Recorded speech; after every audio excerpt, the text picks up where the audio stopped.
Lahara mpanomeny finoana folo andro fiaraha-bavaka eto amin'ny radio antsony filazantsara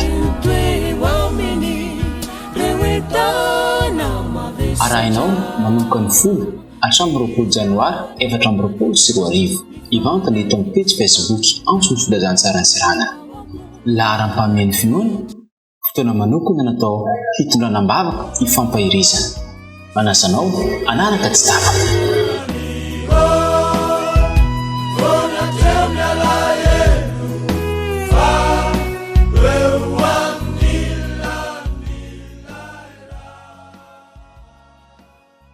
Faly miarabatsika tsirary avy amin'ity andro fadimy amin'ny folo ANDRO-BAVAKA ity.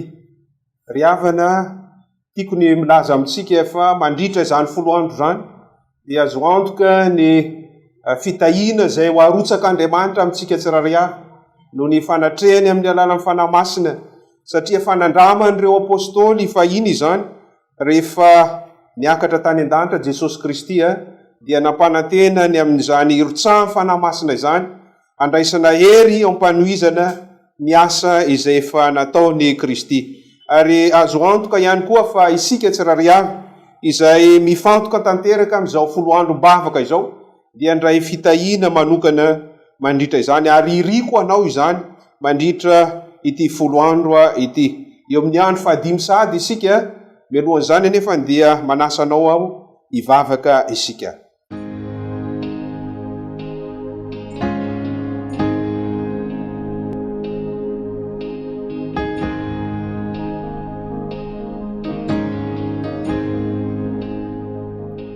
Rainay tsara sy masina indrindra zay ny an-danitra.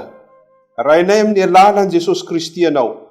Mankasitraka anao zay satria tsapanay fa ianao le Andriamanitra izay be fitiavana, be famindrampo ary mitahiry mandrakariva izany ho anay tsirary avy ka antony mahatoy izao anay.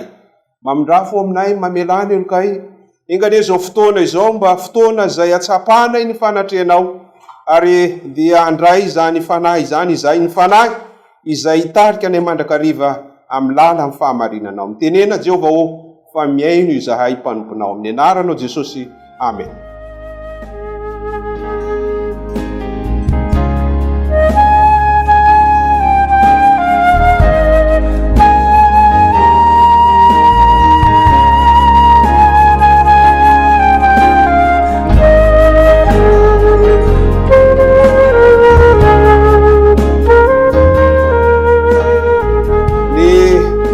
Andiny lehibe izay tsara ho fantatsika averimbelona amintsika mandritra ity folo ANDRO-BAVAKA ity dia ilay voasoratra ao Mika 9:4 manao hoe ry olombelona efa naseho anao izay tsara sy izay ilainy Jehova aminao dia izao ihany, ny anao ny marina ho tia famindrampo ary ny anaraka an'Andriamanitra ao amin'ny fanetrentena. Izany ny zavatra izay irian'Andriamanitra riavana ho amin'ny fiainantsika zanak'olombelona. Satria marina ilay Andriamanitra izay vavantsika dia tiany isika raha anaondratra izany fiainana marina izany, satria io Andriamanitra io dia maneho famindrampo ary tiany isika anaraka azy mandrakariva amin'ny fanetrentena indrindra eo amin'ny fanompoana azy.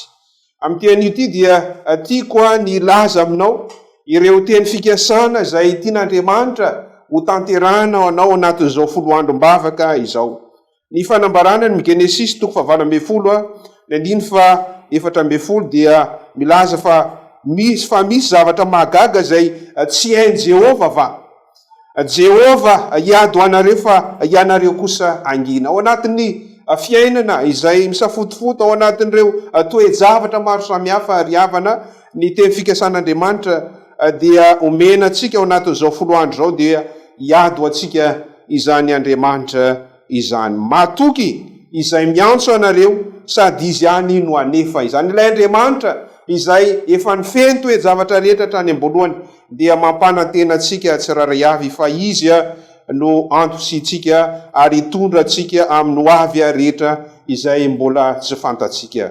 Amin'ity an'io ity dia hijery lohateny anankiray isika dia ozy izy hoe mifantoka amin'ny zava-manan-danja ao anatin'ny vavaka. mifantoka ao anatin'ny zava-manandandra ao anatin'izany hoe vavaka izany. Ao amin'ny Matio toko fahenina andiny fasivya no andiny fototra ny fampianarantsika androany. Ao Matio toko fahenina andiny fasivya manasanao andray baibolinao dia zao ny fanambarana amin'ny anaran'i Jesosy koa amin'izany mivavah toy izao ianareo rainay izay any an-danitra ho amasinina ny anaranao ho tonga ny fanjakanao atao any sitraponao ety tany tahaka ny any an-danitra. Izany vavaka izay nampianarin' Jesosy Kristy amin'ny mpianatra izany dia maneho amintsika fa Andriamanitra dia mahefa ny zavatra rehetra, mahay ny zavatra rehetra, magaga ary be voninahitra, kanto loatra izany Andriamanitra izany satria izy ilay namorona atsika. Izany Andriamanitra izany loha Andriamanitra izay fahamarinana ary mandeha fahitsina ary izany ilay Andriamanitra izay fitiavana isanandro maneho izany fitiavana zany eo amin'ny fiainatsika. Rehefa mivavaka isika dia tokony ho tsapatsika zany ry havana fa izany dia fifandraisana amin'Andriamanitra. Misy mpanoratra anankiray izay laza fa ny atao hoe ny vavaka dia resaka tahaka ny atao amin'ny sakaiza tiana indrindra. Rehefa mivavaka zany isika dia tadio tsara fa miresaka amin'Andriamanitra isika. Iza moa zany Andriamanitra izay iresantsika izany ary ny fisiny zany Andriamanitra izay resantsika izany dia tokony ampifantoka amintsika amin'izany hoe zava-manandanja ao anatin'ny vavaka izany. Izany fiainam-pivavahana izany dia zava-dehibe tokoa ary rehefa mivavaka isika dia tokony hifantoka eo amin'izany Andriamanitra izany. Zavatra mampalahelo matetika ry havana dia zao rehefa atojo olana isika dia ny olana no ataotsika lehibe noho izany Andriamanitra izay mpamorona antsika izany. Izany hoe mifantoka amin'ny tenatsika isika, mifantoka amin'izany olana izany. Tsy fantatsika fa ao ilay Andriamanitra izay mpamorona, mahafantatra, izay mahasoa ny fiainatsika tsirairay. Matetika dia izay ritsika, izay tiany tenatsika, ny olana atrehantsika no zava-dehibe fa tsy ilay Andriamanitra izay mampifandrayntsika amin'ny alalan'izany vavaka izany.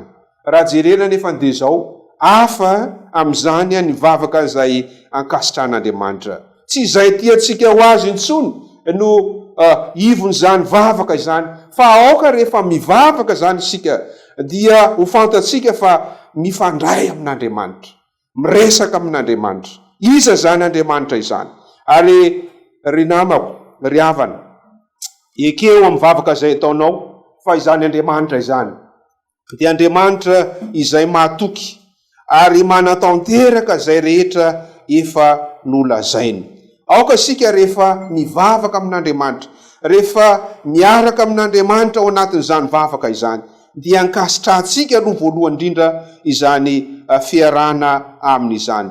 Ny maizy izany Andriamanitra izany dia tokony omena laonja rehefa mivavaka isika. Aoka ho atao laharam-pahamena mihitsy zany hoe miresaka amin'ilay mpanjaka n'izao rehetra zao ny tenako. Ilay tompon'izao rehetra izao, ilay Andriamanitra izay mpamorona no iresako ka ny zavatra azo antoka dia malya ny vavaka izay ataoko. Zay zany ny toetsainy izay tokony ananatsika eo amin'izany hoe mivavaka izany. Tsy izany ihany ry havana fa ny vavaka dia manova antsika hifantoka amin'Andriamanitra. Ny vavaka izay ankasitran'Andriamanitra dia voalohany indrindra arak'ilay efa voalaza teo manomboka atsika hoe maniry hiaraka amin'Andriamanitra. Tsy mieritreritra zany hoe zao ny tadiaviko Andriamanitra ka tsy maintsy omenao izany. Ary isika dia tsy afaka mibaiko izay programan'Andriamanitra eo amin'ny fiainatsika. Ary zay ny mazava-dehibe ity vavaka ity. Rehefa mametraka an'Andriamanitra, ho laharam-pahamena sika ao anatin'izany fifandraisana ao anatin'ny vavaka izany, dia tsy zay tiantsika no otakitsika amin'Andriamanitra, fa manaiky isika fa ny sitrapon'Andriamanitra no tanterany eo amin'ny fiainatsika. Ary zay le fanambarany manao hoe izaho malala ny hevitra verako anareo Jehova, dia hevitra atonga fiadanana fahatsoloza mba anome anareo fanantenana.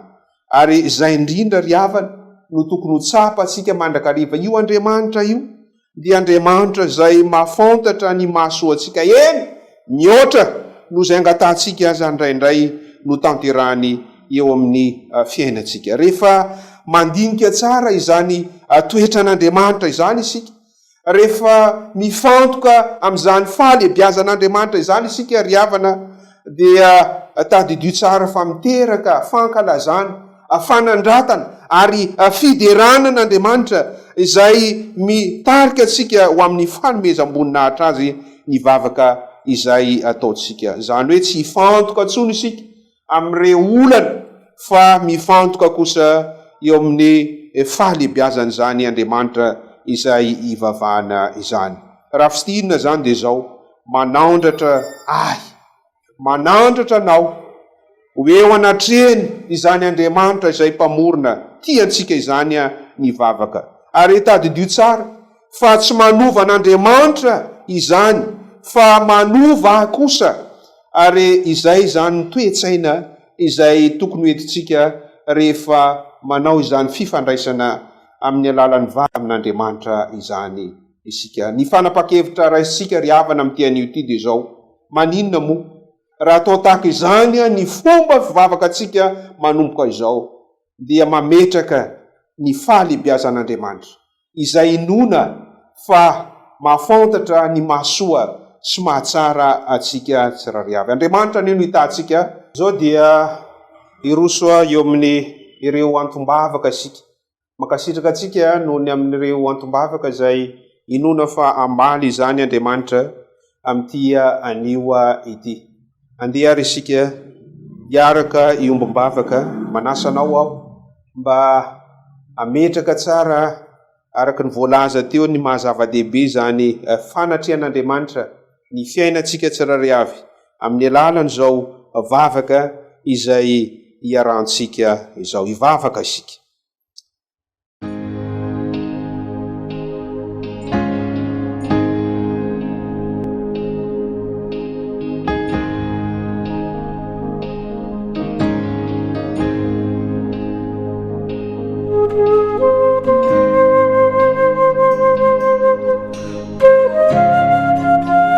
Rainay tsara sy masina indrindra izay ny an-danitro, Andriamanitra lehibe izay mifehy ny toe-javatra rehetra. Azonay antoka fa ianao ilay Andriamanitra izay tianay hatramin'ny taloha indrindra, ankehitriny ary amin'ny ho avy ihany koa. Andriamanitra izay mpamela heloka aminony amin'i Jesosy Kristy. Tamin'ity anio ity dia ankasitrahanay ianao, satria tianao izahay mba hanana izany fifandraisana tsara manan-danja izany. Dia ny fietreretanay mandrakariva fa ianao ilay Andriamanitra izay tompony izao rehetra izao, ka mahafantatra ny mahasoa sy mahatsara nay tsirairay avy, dia ekenay eo amin'ny fiainanay noho ny fahasoavanao izany. Ankehitriny Tompo ao dia mitondram-bavaka ireto zanakao ireto izay manana fikasana izay tiany ho tanterana, hidiranao antsetra izany. Ianao no mahalala izay mahasoa sy mahatsara izany mpanomponao izany, ka dia aoka ho tanteranao izany. Eto ihany koa dia misy mangataka mba hivaha ny olana eo amin'ny tokantrano. Ianao ilay Andriamanitra izay namorona ny tokantrano hatrany am-boalohany, dia tianay mba ho ivony izany tokantrano izany, meo ny fahendrena. Ary mangataka ihany koa izy ho an'ny tokantranon'ireo zanany mianadahy mba ho ampianao ilay Andriamanitra izay afaka manampy amin'ny fotoana rehetra. Eto ihany koa dia misy zanakao izay mangataka fahasalamana, fikasana, fahendrena, fahasalamana ray aman-dreny, tokantrano, ary mba hahita asa ihany koa. Ianao ilay Andriamanitra izay mahafantatra mahasoa sy mahatsara ny zanakao, dia anatanteraka izany ho an'ity mpanomponao ity. Eto ihany koa zay dia mangataka ho an'ity zanakao ity mba hivaly ny affectation, miasa lavitra izy, ka dia inonay fa ianao ilay Andriamanitra izay andamina ny fiainany, dia mahafantatra izay mahasoa sy mahatsara azy. Ary eto ihany koa dia mangataka izahay ho an'ity zanakao ity mba hitombo hery sy fahalalana ara-panahy Vita be eo amin'ny asanao ary fikasana rehetra izay tiano tanteraka dia hoto eo ambany sitraponao zany. Mangataka mba idiranao an-tsehatra ihany koa satria tao anatin'ny fotoana maro dia nampizaliny ny aretina 10 taona maro. Ianao dia nilaza fa raha ny zanaka no manafaka ny anareo dia ho afaka tokoa ianareo. Afao izy Tompo amin'izany aretina izay mangeja azy izany. Tsy amin'ny ara-nofy ihany fa ny ara-panahy ihany koa dia angatana mba menao hery afahany mandresy ilay ratsy. Ary eto ihany koa dia mangataka vavaka ty mpanomponao ty izay mandalo fitsapana mafy ny ara-panahiny. Ary eo amin'ny fiaina tokantrano dia tsy mbola vita soratra izy ireo. Ary maro eo sakana antony tsy anatanterahany izany. Mino izay Tompo fa ianao le Andriamanitra izay mahafantatra mahasoa mahatsara dia hiditra an-tsehatra eo amin'ny famahana izany olana rehetra izany mba afahany manao ny sitraponao indrindra mandray anjara eo amin'ny fampandrosoana ny fiangonanao. Izany vavaka rehetra izany dia nonay azo antoka fa hovalianao no ny famendrehan'i Jesosy Kristy ary amin'ny anarany rerianino angatahana izany. Amen.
fampiasao ankatory izay baiko nomena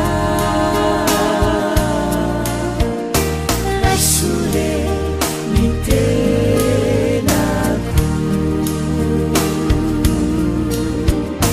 hoanao ny fiainako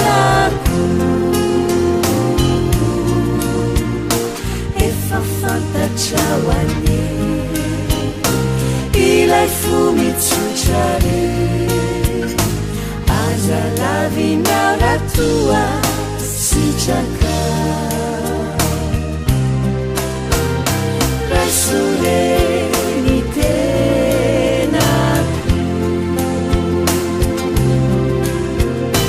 hoanao ny fiainako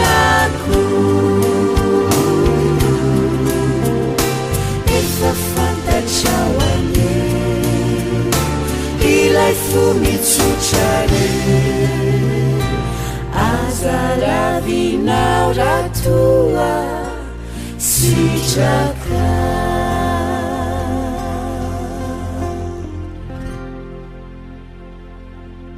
eny ary atrondray ny fiarahantsika tamin'ity anio ty dia mametraka ny veloma mandram-peona amintsika tsiraray avy. Mbola mitoy moa ty folo andro bavaka ty raha-pitsy dia manasanao hatrany hatrany amin'ny ora tahaka izao mba hanaraka izany Andriamanitra no hitahinao sy ny ankonanao.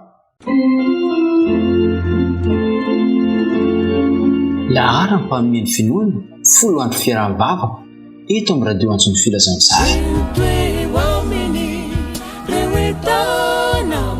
Arahinao manomboka ny folo hatramin'ny 20 janoary 2024 ivantana eto amin'ny page Facebook antsony filazantsara ny sirana. Lahara mpanomeny finoana fotoana manokana natao hitondranam-bavaka hifampahirizana. Manasanao anaraka tsy tapaka.